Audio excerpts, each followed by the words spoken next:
Please consider this petition is filed and drafted by a petitioner in person, not by a lawyer. Sir, it has been filed by a lawyer. अपने retired employ से इस level पे जाके लड़ेंगे, this is shocking to the court. आपको objection इनकी pleading पे है, इनकी रिलीफ क्लॉज पे है और इनके वे ऑफ प्रेजेंटेशन पे है. बट आप चैलेंज क्या कर रहे हैं कि इसने पेंशन नहीं मांगी. पूरी पिटीशन ही पेंशन के लिए, पूरा लड़ाई पेंशन के लिए. आप वहां जाके कह रहे हैं कि इनने पेंशन नहीं मांगी, रिलीफ. पूरी पिटीशन से नहीं समझ में आ रहा था कि पेंशन ही मांगी गई है. सर, पिटीशन में तो रिलीफ होना चाहिए ना. पिटीशन में तो हम बहुत सारी बातें लिखते हैं. Sir, that preliminary objection is to be decided first. उसमें आपके रिट अपीलेट कोर्ट के ऑर्डर में दोनों लिखे, हाँ, preliminary as well as merit, दोनों ही डिसाइड होंगे. हाँ, तो मैं ये नहीं कह रहा हूँ कि उसको मतलब नहीं करना. तो दोनों ही पे बहस कर दीजिए, इसलिए तो उसमें दोनों ही लिखा हुआ है. इसमें आपने पहले एक रिप्लाई दिया है, उसमें प्रिलिमिनरी ऑब्जेक्शन जी, बट मेरिट पे रिप्लाई है वो. और फिर एक एप्लीकेशन अलग से लगाई. सर उसके प्रेयर क्लॉज में लिखा हुआ है दैट. हाँ, नहीं, फिर एक एप्लीकेशन अलग से लगाई. ठीक. ये प्रिलिमिनरी ऑब्जेक्शन डिसाइड किया. तो रिट पिटीशन मेंटेनेबल क्यों नहीं हो सकती? Sir, because of the fact that they want an interpretation of the order passed by the honorable Supreme. नहीं, ऐसा तो नहीं लिखा. रिलीफ तो इनकी ये नहीं थी कि इंटरप्रिटेशन किया जाए. रिलीफ में नहीं, लेकिन जो पिटीशन के अंदर प्रेयर थी सारी पढ़ लेते पिटीशन जी. इसमें तो ऐसा कहीं नहीं लिखा कि सुप्रीम कोर्ट के ऑर्डर का इंटरप्रिटेशन किया जाए. सुप्रीम कोर्ट ने ऑर्डर दिया कि रिलाई तो हर कोई करता ऑर्डर. सुप्रीम कोर्ट ने ऐसा ऑर्डर दिया कि पेंशन दी जाए. ऐसा लिखा नहीं, ऐसा कहाँ. ऐसा तो ऑर्डर तो ऐसे ही रिलाई होता है. उसके लिए फिर सुप्रीम कोर्ट थोड़ी जाना पड़ता. भाई यहाँ आप लोग रोज रूलिंग साइट करते हैं, जजमेंट साइट करते हैं. बिकॉज ऑफ द फैक्ट, अगर इसने अपने केस का जजमेंट साइट किया है. Sir, I am not saying that he has cited it. He has said that the Supreme Court has ordered that the pension be given, because the Honorable Supreme Court has said that if admissible under the word. मतलब supreme Court ने pension के लिए consider करने को बोला. Yes, and we have considered and rejected. Yes, और वो rejection is under challenge. but तो why he is required to go to Supreme Court again? But on the basis of the interpretation of the order passed by the Honorable Supreme Court, they wanted to say. अगर आपका rejection order challenge किया है इन्होंने petition में, तो उसके लिए आपके हिसाब से सुप्रीम कोर्ट जाना चाहिए, हाई कोर्ट नहीं आ सकता. नहीं, उसके संबंध में तो आ सकते हैं, but with respect to the interpretation of the honourable Supreme Court. Interpretation High Court नहीं करता क्या सुप्रीम कोर्ट के ऑर्डर्स का? सर, सुप्रीम कोर्ट के ऑर्डर का सुप्रीम कोर्ट का ऑर्डर है तो सुप्रीम कोर्ट ही जाएंगे हम इंटरप्रिटेशन करवाने, कि आप ही एक्सप्लेन करके बताइए. सर, इसी केस के अंदर मेरे को आपका लॉजिक नहीं समझ में आ रहा, फ्रैंकली स्पीकिंग. सर, इसी स्टेट बैंक क्या कहना चाह रही कि सुप्रीम कोर्ट जाना चाहिए इनको. सुप्रीम कोर्ट का ऑर्डर अगर ये कह रहा है कि हमारे फेवर में ये ऑर्डर है, तो उसके लिए हम सुप्रीम कोर्ट जाए बताने. Sir, because they are saying that the honourable Supreme Court has said that the pension be paid. The honourable Supreme Court has said that if admissible. ये कहीं, ये तो he is not, he is a layman, he is not a lawyer. उसको कहेगा Supreme Court ने हमको कहा pension देने. But petition not been filed by the layman. Bank तो उसको कैसे इंटरप्रिटेशन कर रहा है कि ये सुप्रीम कोर्ट का ऑर्डर इंटरप्रिटेशन कराने आया इधर हाई कोर्ट. ये तो कह रहे सुप्रीम कोर्ट ने कहा कि पेंशन कंसीडर करो, आपने रिजेक्ट कर दिया, चैलेंज कर रहे हैं इसमें. तो इसके लिए पिटीशन क्यों नहीं मेंटेनेबल होगी? Sir, because by way of the present petition, ये आपका ऐसा सोचना है कि इंटरप्रिटेशन करा रहे हैं इसलिए मेंटेनेबल नहीं है petition. So this is the objection with respect to this. Please elaborate that कि how it is petition is not maintainable. मतलब. Sir, because in the entire petition they have said that. Please read. My lord. पूरी petition में आपका rejection order challenge है कि नहीं? Sir, वो तो नहीं है. बाद में उन्होंने अमेंडमेंट की एप्लीकेशन दिए थे, they had not been allowed. आप देखें रिलीफ में भी paragraph number. Please consider this petition is filed and drafted by a petitioner in person, not by a lawyer. Sir, it has been filed by a lawyer. चलिए poor drafting है, but उसका intention तो आपको समझ में आ रहा है कि वो पेंशन ही मांग रहा है. यहाँ पर आप एक अपने रिटायर्ड एम्प्लॉय से इस लेवल पे जाके लड़ेंगे, this is shocking to the court. Sir, retired तो उनको कोर्ट ने किया है. जो भी हो, आप ही का एक्स एम्प्लॉय है. अदरवाइज तो डिसमिस द एम्प्लॉय. हाँ, एक्स एम्प्लॉय है आपका, कोर्ट ने रिटायर्ड माना है जी. हाँ, बैंक इस लेवल पे लड़ रहा है, this is shocking to the court. कि पूरी पिटीशन से ये इंटेंशन नहीं निकाला बैंक ने कि ये पेंशन मांग रहे हैं. सर, अगर इंटाइटलमेंट होता तो जो इंटाइटलमेंट था वो दिया ही है. देखिए लॉ की बात जी. आपको ऑब्जेक्शन इनकी प्लीडिंग पे है, इनकी रिलीफ क्लॉज पे है और इनके वे ऑफ प्रेजेंटेशन पे है. पहला ऑब्जेक्शन आपका यही है रिट अपील में कि इन्होंने प्लीडिंग में पेंशन की रिलीफ नहीं मांगी. सर, अभी हम है ना पिटीशन आर्ग्यू कर रहे हैं, रिट अपील नहीं है. रिट पिटीशन नहीं, आप जिस ग्राउंड पे रिमांड करा के लाए ना, उससे हम तो इस ग्राउंड पर रिमांड करा के लाए हैं कि हमने मेंटेनेबिलिटी का क्वेश्चन रेज किया, दैट हैज नॉट बीन. नहीं, दूसरा है कि इन्होंने पेंशन मांगी नहीं. दैट ऑब्जेक्शन ऑफ मेंटेनेबिलिटी में भी rejected, but that objection has been raised and it has not been decided. This was the ground. Even in the writ appeal, the order pass in a writ appeal. दो ground पे आपकी writ appeal थी. एक तो maintainability का point नहीं decide हुआ जी, दूसरा इन्होंने पेंशन नहीं मांगी और उसके बाद भी कोर्ट ने पेंशन का ऑर्डर जी। पूरी पिटीशन से ये गैदर नहीं हो रहा कि ये पेंशन के लिए लगाई गई है पिटीशन। सर पिटीशन में हम बहुत सारी बातें लिखते हैं, लेकिन अगर रिलीफ में लिखते हैं तो इसीलिए इन्होंने रिलीफ को अमेंडमेंट क्यों किया? अभी बाद में सब कर दिया, अब ठीक है, अब चूंकि अब आपका आपके लिए demand- ऑब्जेक्शन है तो उन्होंने उसको अमेंड कर दिया, ठीक है। अभी मेंटेनेबिलिटी पे सुनते हैं पहले तो। मेंटेनेबिलिटी पर इतना ही कहना है मेरा। The way you are treating this bank is treating him is very unfair. Very unfair. Merit पे केस जीते हारे it makes no difference. Sir वो तो your lordship knows that ना बैंक को कोई फर्क पड़ेगा ना कोर्ट को कोई फर्क पड़ेगा। Sir, But the way bank is contesting matter Sir, is the highly objectionable. bank was agreed In only, silly points पे। sir, bank was agreed only on two grounds. One, that the cost as well as the interest has been awarded. आप review में आते उसको हो सकता है modify कर देते, बट ऑन दीज ग्राउंड का ठीक है, आप बहस करिए, I don't want to say it. इसमें आपका objection is rejected, then come to the merits. In Action P1 lot dated 24/9/2019. It has been passed after the orders passed by the Honorable Supreme Court. State Appellate Court has not set aside the order on merit. Merit पे तो reverse नहीं किया, उसमें केवल लिखा preliminary objection ought to have been I decided. do not want to comment anything, my lord, on that. I am hearing because of the direction by DB. My- So DB के order में आप बता दें merit पे कहीं No direction has been comment issued, किया or the request has been made to this Honorable Court to reconsider the matter, and the question of entitlement is also required to be considered. Because the entire request तो नहीं लिखा। request नहीं, but वो sir वो demand to the single bench doesn't mean that it is an order. Because Come to para 12, my lord, writ of- writ appeal order। जी, मतलब पूरे order में merit में कहीं लिखा हो कि मेरिट पे जो हमने एंटाइटलमेंट डिसाइड किया है वो गलत है, उसको रिकंसीडर करना चाहिए इस पॉइंट पे। नहीं तो वो तो आपके सामने आप कंसिडर होगा ना कि नहीं, they are एक बार कर entitled- चुके कंसीडर, वो क्वेश्चन कहाँ हुआ इस मेरिट अपीलेट कोर्ट में?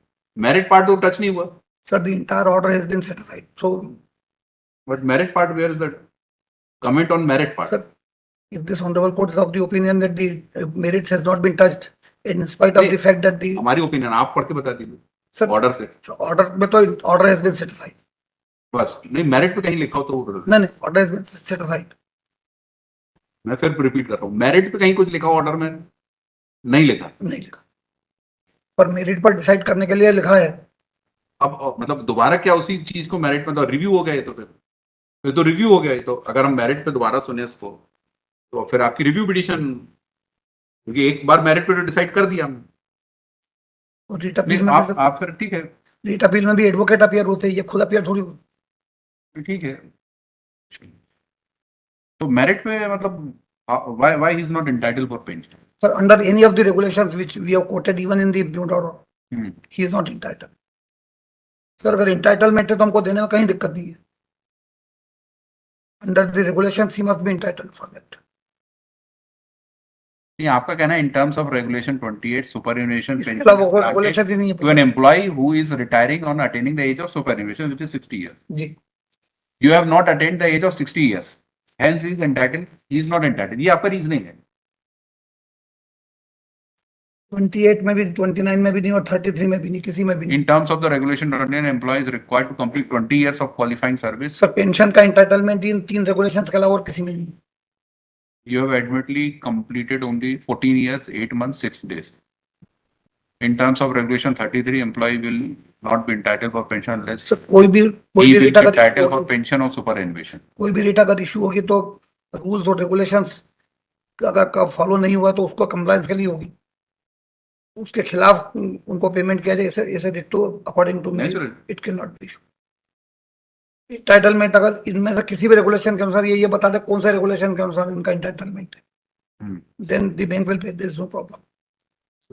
Regulation कहाँ लगा 28? कोई फाइल है? सर मैंने कोट किया इसमें, रिप्लाई में कोट किया, रिप्लाई में रेगुलेशन 33 में लिखा है, an employ compulsory retired from service as a penalty on or after 1st of November 1993 in terms of service regulations or settlement by the authority higher than the authority competent to impose such penalty may be granted pension at a rate not less than 2/3 or not more than fully pension admissible to him on the date of his compulsory retirement if otherwise he was entitled to such pension on superannuation on that date. ये rule 33 है। But there are other type of pension also. एक है voluntary retirement है, एक invalid pension है, compassionate allowances है, एक pre mature retirement pension भी है। सर इसीलिए तीनों कंसिडर किया, 33 में भी 35 है और 38। 32 में compulsory retirement pension. Sir entitlement अगर होने के बाद में हम नहीं दें तो definitely we are at fault, पर इंटाइटलमेंट इनका नहीं है। कौन मतलब कौन से रेगुलेशन के अनुसार इनका इंटाइटलमेंट है, तो इनको बताना पड़ेगा। हमने बता दिया कि ये 3 रेगुलेशन के अनुसार जो इसमें कोटेड है उसके अनुसार इनका इंटाइटलमेंट नहीं है। सुप्रीम कोर्ट ने इनको रिटायरमेंट कंपल्सरी कर दिया, तो रेगुलेशन 33 में आएगा। हाँ तो कंपल्सरी रिटायरमेंट के अनुसार फिर उसमें लिखा हुआ है ना कि कब एडमिसिबल होगा। A pension is payable where the employee has been compulsory retired from service as penalty. Sir rule 33 में देखिए आप, नहीं 33 देख रहे हैं। Provide that pension may be granted to an employee who has compulsorily retired from service as a penalty in terms of service regulation, but it stipulates that entitlement of such pension would be on attaining the age of superannuation. तो फिर कहेगा फिर punishment ही क्या हुआ फिर compulsory फिर retirement, super एन्युएशन तक उसको सर्विस ही कराना है। तो Sir, is the present case the petitioner rendered a service of 14 years, 8 months and 11 days in the bank and he did not attain the age of superannuation. The date of his dismissal from service of the bank, he is not entitled for pension. Sir जो इसमें एक question अब ये फिर भी है कि जिस दिन डेट ऑफ डिसमिसल है उस तारीख को ही कंपल्सरी रिटायरमेंट माना जाएगा। ऐसा तो नहीं कि जिस दिन सुप्रीम कोर्ट ने ऑर्डर दिया उस तारीख को कंपल्सरी रिटायरमेंट माना जाएगा। 14 साल ही मान रहे हैं, 14 साल ही मान। वही मेंशन नहीं तो ये कंपल्सरी रिटायरमेंट अगर करते हैं आपको, दैट मींस बिफोर सुपरएन्युएशन ही तो होगा ना कंपल्सरी रिटायरमेंट।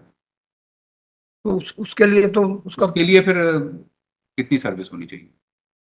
वो तो 20 ईयर्स चाहिए, 14 years something, 14 years 8 months and 11 days ही हो रहे हैं इसके। वही हमने कैलकुलेट भी किया, हमने लिखा भी।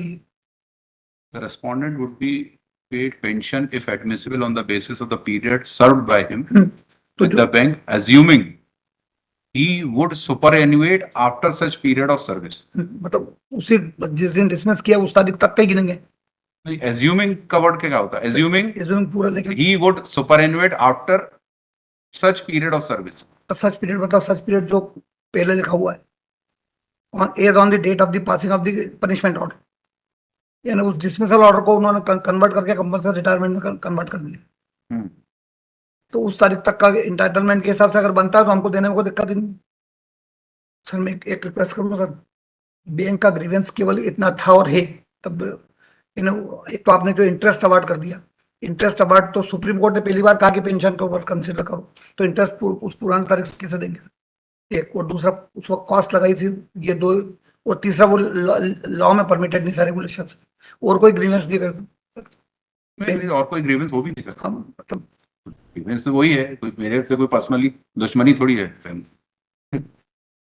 but because of the fact that even without the cost has been imposed, there was no reason to award the cost. खैर anyway अब उस पर कमेंट करना। और इंटरेस्ट भी उसको उस तारीख से दिला दिया आप, इंटरेस्ट भी उसका जब एंटाइटलमेंट उसको कंपल्सरी रिटायरमेंट में कन्वर्ट कर उसी तक कन्फाइंड रखनी थी ना। बट आप चैलेंज क्या कर रहे हैं कि इसने पेंशन नहीं मांगी, पूरी पिटीशन ही पेंशन के लिए, पूरा लड़ाई पेंशन के लिए। आप वहां जाके कह रहे हैं कि इनने पेंशन नहीं मांगी रिलीफ क्लॉज में, अगर एक लाइन एक वर्ड नहीं भी लिखा, बट पूरी पिटीशन आप फ्रैंकली बताइए मिस्टर सर इसीलिए रिलीफ पिटीशन किस बात के लिए लगाई थी? पेंशन के लिए लगी थी ना। चैलेंज किया था इस ऑर्डर को, इनेक्शन P1 जिससे पेंशन डिनाई हुई, तो पिटीशन में क्या मांगेगा आदमी? पेंशन ही मांगेगा। सर एक और रिक्वेस्ट करूं, ये ऐसा नहीं है कि लेमैन ने लगाई objection that was argued and was rejected आपके सामने आज लेमैन ने, लेकिन पिटीशन लेमैन ने लगाई थी। चलिए नहीं है, नहीं किया, हम नहीं बोल रहे, चलिए। लेकिन पिटीशन से नहीं समझ में आ रहा था बैंकों की ये पेंशन ही मांग रहे हैं पिटीशन में, क्योंकि सुप्रीम कोर्ट ने उतना ही स्कोप छोड़ा था पेंशन का, वही पेंशन के लिए दोबारा पिटीशन लगी थी। अब आप कह रहे नहीं रिलीफ क्लॉज में नहीं लगी। सर सुप्रीम कोर्ट ने कहा था कि अगर एंटाइटलमेंट हो तो वो हमने डिसाइड किया, उस डिसाइड किए हुए ऑर्डर को उन्होंने चैलेंज किया। वही तो है, दोबारा इसलिए लगी ना कि आपने रिजेक्ट की पेंशन, तो पिटीशन में पेंशन ही तो मांगी थी। हाँ तो इनको फिर ये बताना था कि इन रेगुलेशन के अनुसार हमने कहा कि नॉट एंटाइटलमेंट, तो इन रेगुलेशन के अनुसार एंटाइटलमेंट है, ये इनको बताना था। पूरी पिटीशन का ही नहीं का ऑर्डर खोलिए, उसमें पूरी रिलीफ क्लोज कोड करके लिखा है कि पेंशन नहीं मांगी और रिट कोर्ट ने पेंशन दिला दी। ये आपने स्पेसिफिकली आर्ग्यू किया वहां, उसकी रिलीफ नहीं थी।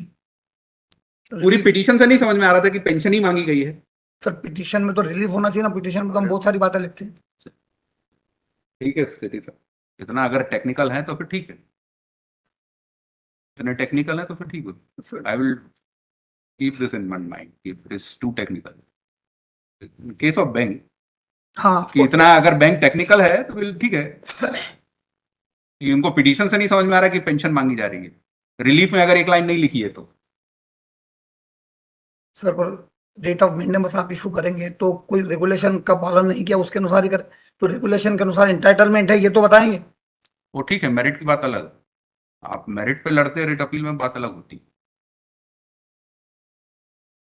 बट 2 पॉइंट पे लड़ना कि रिलीफ नहीं थी और दूसरा प्रिलिमिनरी ऑब्जेक्शन सिंगल साहब ने बहस की तो रिजेक्ट किया था, made a wrong statement before the writ court कि इन्होंने प्रिलिमिनरी ऑब्जेक्शन पे बहस नहीं की थी, और बहस हुई थी और रिजेक्ट नहीं हुआ, नहीं लिखा होगा ऑर्डर में बट ओरली उनको बोला था कि it is maintenance. Writ appeal has been drafted by him, हाँ, so I have argued the that's why he's avoiding not coming to the court, because he argued and I rejected, and that writ petition is very much maintainable because it is filed challenging your rejection order. Sir objection के साथ में reply on merits भी था, वो date I was also, हाँ ना, merit पे reply, और मेरिट पे ही बहस हुई थी उस दिन, रिप्लाई में भी और वो चूंकि आपके एक ओआईसी ने एक एप्लीकेशन फाइल करके डाल दी थी, जिसको ना उस दिन नोटिस में लाया गया था ना बताया कि कोई आईए पेंडिंग है, और जिसको आपने रिट अपील में स्ट्रेस किया कि हमारी आईए पेंडिंग है, कि जिसमें हमने प्रिलिमिनरी ऑब्जेक्शन रेज किया था, और वो लॉयर ने भी साइन नहीं की, वो ओआईसी फाइल करके चला गया होगा। हमने भी तो रिकॉर्ड के बेसिस पे बहस की सर जो था, तो इसलिए इसमें बैंक का जो कंडक्ट है that is objectionable, and that is annoying the court. Single साहब ने स्पेसिफिकली आर्ग्यू किया था मेंटेनेबिलिटी, और I rejected on, thereafter he argued on merit. सब पर्सनल एराइंग की तो एक no is the bank not again, no not again, नहीं मैं बताऊं फिर on ground filing writ appeal and merit पे आप करना था ना उसको, या कॉस्ट के पॉइंट पे जाते हैं आप, या इंटरेस्ट के पॉइंट पे जाते हैं, इन 2 पॉइंट पे क्यों जाने की? मैंने तो आर्ग्यू मेरिट्स पे भी किया था कि रेगुलेशन का इंटाइटलमेंट नहीं है, बिकॉज़ आई माय सेल्फ, उसके लिए तो एक लाइन भी नहीं लिखी हुई है। हाँ नहीं लिखी, क्योंकि कोर्ट का कहना था कि भाई आपके 2 प्रिलिमिनरी ऑब्जेक्शन पे हम चलिए रिट अपील अलाउ कर रहे हैं, ठीक है, तो बोथ द पॉइंट रिजेक्टेड।